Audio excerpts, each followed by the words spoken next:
tip devices that are off the floor and move with the person, but if they tip backwards, give that support so they don't fall all the way back. The other thing that Maddie has is wheel locks. So at least one of the locks must be on if she's bearing weight. Okay. She also has a seatbelt that she can use for support, side to side or front and back if she has, depending where, how much that she's going to be doing, what she's lifting, where it's going, all that kind of stuff. So she has all that. That's not necessarily a requirement.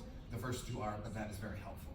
One thing to think about is that there are different types of wheelchairs. So there's basketball, there's tennis, there's everyday, all of those things.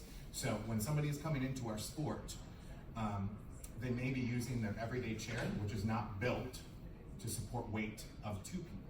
So we need to keep that in mind when we're doing things. So once they're interested in the sport and they're involved, we want to try to move towards a sport-specific chair. We don't have one for cheerleading, but we have one that helps with the weight that may be bearing through the wheels and through the back support and everything else. We typically don't use handles when we're stunting or anything because they get in the way when we're transitioning, whatever. And I really don't suggest anybody uses a handle to step on as part of the stunt. And the same thing goes for, what was the other thing I mentioned? The handle or armrests. So an everyday chair would probably have armrests, and that's the same thing because that's not built to support the weight of a person on the armrest. It's a good way to get started maybe to incorporate that person, but we're going to show several different ways that we can do that if somebody doesn't have a lot of upper body strength to be part of the stunting that we're doing. So let's start the first